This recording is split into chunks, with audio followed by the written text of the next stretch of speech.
आप देख रहे हैं राजवंश कहानियां, शौर्य और इतिहास की गाथाएं, बाजीराव पेशवा की अनसुनी दास्तां।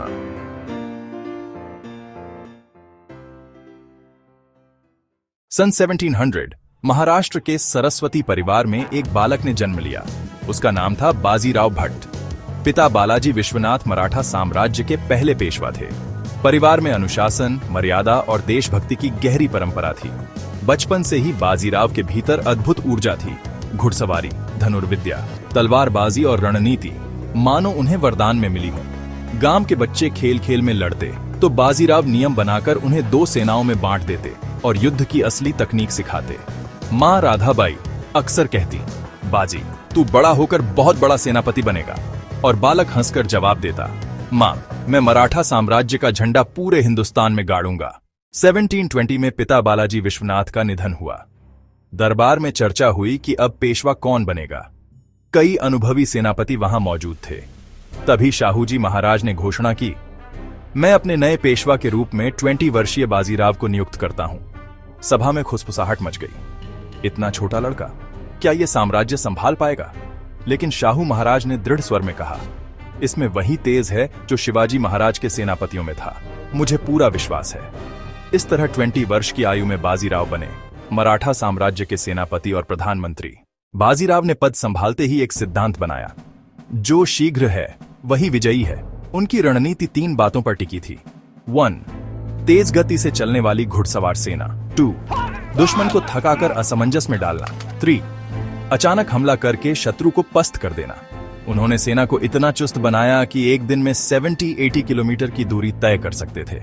मुगल और निजाम की भारी भरकम सेना समझ ही नहीं पाती कि हमला कब और कहां होगा। बाजीराव ने अपने जीवन में 41 बड़े युद्ध लड़े और एक बार भी पराजित नहीं हुए। निजाम उल मुल्क को बार बार हराकर हैदराबाद में मराठों की ताकत साबित की। मालवा, बुंदेलखंड और गुजरात तक मराठा साम्राज्य का विस्तार किया।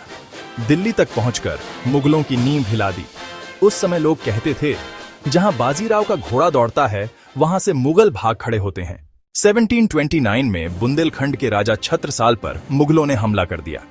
चारों ओर से घिरे छत्रसाल ने एक संदेश भेजा, जैसे द्रौपदी की लाज बचाने श्री कृष्ण आए थे, वैसे ही मेरी रक्षा के लिए आओ बाजीराव। संदेश पाकर बाजीराव तुरंत सेना लेकर पहुंचे। एक भीषण युद्ध हुआ और बाजीराव ने छत्रसाल को विजयी बनाया। आभार में छत्रसाल ने अपनी पुत्री मस्तानी और राज्य का एक भाग उन्हें भेंट कर दिया। यही से इतिहास की सबसे चर्चित प्रेम कथा की शुरुआत हुई। मस्तानी केवल सुंदर ही नहीं, बल्कि घुड़सवारी और युद्ध कला में भी माहिर थीं। बाजीराव उनके साहस और आकर्षण से प्रभावित हुए। धीरे धीरे दोनों का संबंध गहरा हो गया। लेकिन मस्तानी अर्ध मुस्लिम वंश की थीं। समाज और पुरोहितों ने कड़ा विरोध किया। पेशवा परिवार ने भी मस्तानी को स्वीकार नहीं किया। दरबारियों ने यहां तक कहा, पेशवा जी, यह रिश्ता मराठा साम्राज्य की मर्यादा को तोड़ेगा। मस्तानी मेरी पत्नी है और मेरा हृदय। जैसे मैं युद्ध में पीछे नहीं हटता, वैसे ही प्रेम में भी पीछे नहीं हटूंगा। इस विरोध के बावजूद मस्तानी ने हमेशा बाजीराव का साथ निभाया। लगातार युद्धों और लंबी यात्राओं ने बाजीराव को थका दिया। वह दिन रात घोड़े की पीठ पर रहते। इतिहासकार लिखते हैं, वह योद्धा जो घोड़े की पीठ पर जन्मा और उसी पर जिया। 1739-40 तक लगातार युद्धों ने उनके शरीर को कमजोर कर दिया। नर्मदा नदी के तट पर रावेरखेड़ी में वह बीमार पड़े। 28 अप्रैल 1740, केवल 40 वर्ष की आयु में बाजीराव ने अंतिम सांस ली। उस समय उनकी आंखों के सामने नर्मदा का शांत जल बह रहा था। कहते हैं, जैसे ही बाजीराव ने आंखें बंद की, मस्तानी ने भी प्राण त्याग दिए। दोनों की प्रेम गाथा अमर हो गई। बाजीराव को इतिहास में याद किया जाता है रणनीति के अद्वितीय योद्धा के रूप में, कभी न हारने वाले सेना नायक के रूप में, मराठा साम्राज्य को दिल्ली तक पहुंचाने वाले पेशवा के रूप में। उनकी गाथा यह बताती है कि साहस, प्रेम और समर्पण अगर साथ हों तो मनुष्य अमर हो जाता है। अगर कहानी अच्छी लगी तो लाइक और सब्सक्राइब करें।